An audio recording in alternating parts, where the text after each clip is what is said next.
Okay, I believe I'm on. Hello, ladies, and anybody else who has joined this page today.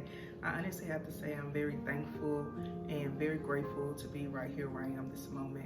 It's been a couple of years since I've been plugged into this blog, and there's reasons, I would say, but I don't even want to discuss the reason. I just want to say that I'm here now, and I think really that's all that matters, because I am answering what I feel like I am called to do.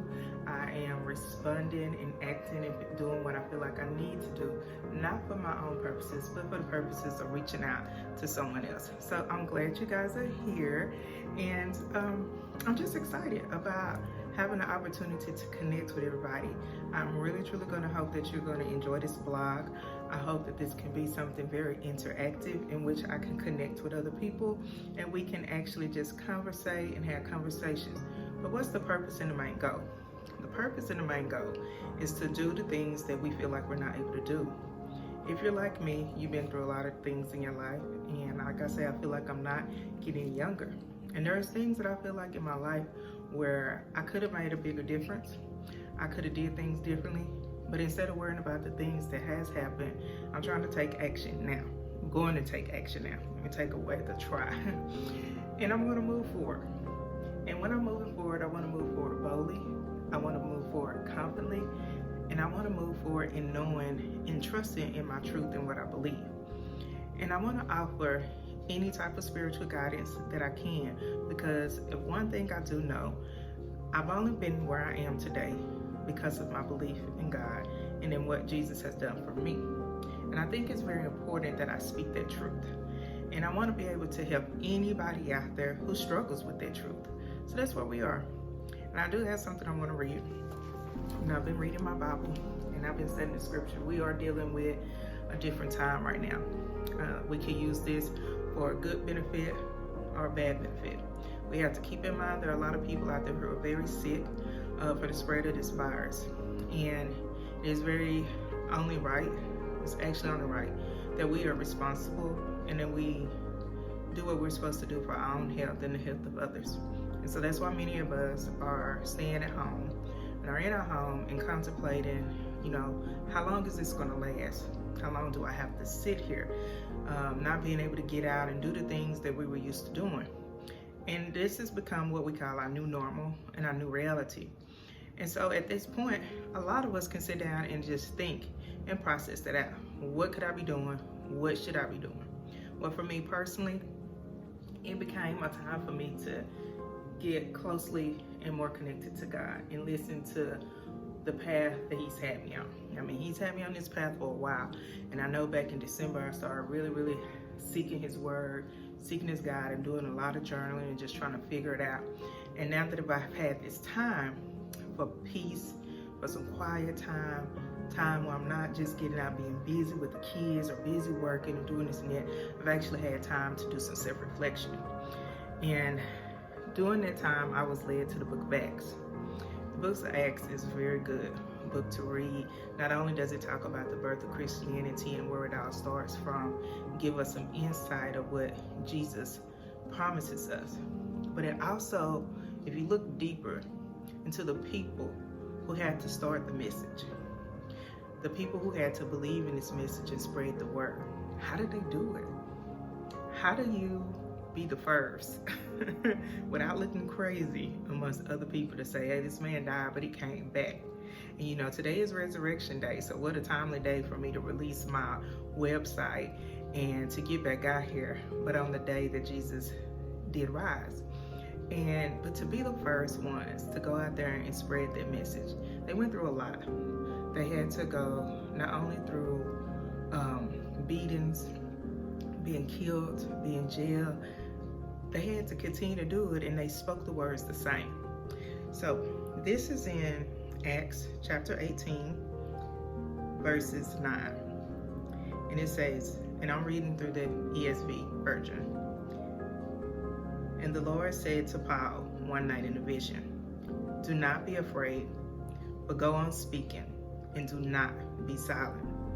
For I am with you, and no one will attack you to harm you. For I have many in this city who are my people. And that's what this is all about. We need to get to the point where we don't have to be afraid to speak. Sometimes as women, we tend to lose our voice. We don't speak up for things that we believe in. We don't speak up for our own truth. And when we're not doing that, then not only are we pretty much losing things within ourselves, but we're missing the opportunity to reach others. And that's not the way that God designed it. So whether you believe it or not, you have to know that there is some type of liberation, I guess I could say, in speaking up and speaking boldly. And that's what these men did in the Bible. Speaking with Peter and Stephen and Paul and John, they spoke up and they spoke boldly in what they felt and what they believed. And God asked them to not be afraid. Fear has really held me back from doing a lot of things in my life. I've been afraid. I hadn't had a lot of confidence, and I haven't had the courage. And I've also haven't really been persistent or consistent to do the things I know I can do. So I'm my own worst critic. And it's just time out for that. It's time for a change. So I don't have to be afraid of what others think. And it's okay if people don't believe the way I believe, or people don't believe in me the way I believe in me, because God told me not to worry, because it's a better purpose and a better truth. And if I do not walk in that truth, then I will continue to be on a cycle, and that's what happens. So I feel like there's somebody out there who may be feeling like you're on that cycle, and you feel like you want to do something better and different in your life, but you haven't been able to step out there. You haven't been able to quite do it. Or maybe you've been like me, you stepped out and you come back, and you step back out and you come back, and you step back out and you keep coming back. And then time after time, and for me, year after year, you're just steady in that same place, not really moving and getting anywhere. And that becomes to be the problem. What do you want to do? Do you want to continue on that stagger of not getting anywhere?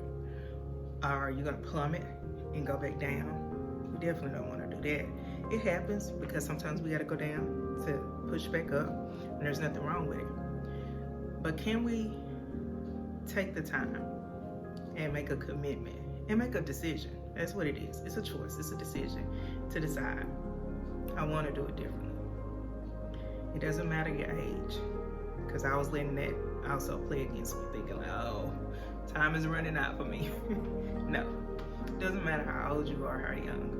It doesn't matter where you are in your life right now, if you're married, going through a divorce, single, have kids, no kids.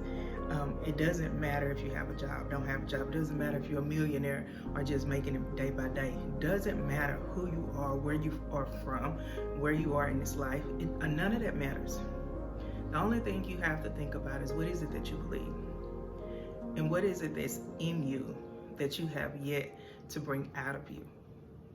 And how can we get there? I pray that God has a purpose for me in that, to help somebody out there to get to where they need to go. And I pray that not only will I be able to help someone else out, I want it to be where we're helping each other as a whole. I want this to be a very active site in which I can share things that I hear, testimonies that I hear from the ladies out there, things that I can post, and just make it be active. So definitely thank you for plugging in onto this blog. Let's just see where it goes. I have different social media that I am plugging into as another means of connection. I'm not a social media type person per se, and that's the reason why I have difficulty and the challenge of keeping up, but I will do better. So you will see my social media pages attached, with Instagram, Facebook being the main two that I'm on. I also have a Twitter and LinkedIn, and so feel free to plug in. Use those ways as a way to connect. Now I do have groups on Facebook, my She's More group. I got a page and I have a personal group. And so look for different events that I will post, different webinars and series that I will have that I would love for you to get included with. I have a lot of different things that I'm plugged into. And so you never know where we connect and where this could actually go to. I'm hoping not only to feel a change in myself, but also make a difference with somebody else. So you guys, thank you so much for plugging in, and let's just kind of see where this go, and keep tuning in to the She's More page, and let's just go from there. I really truly believe that God has something in store for us.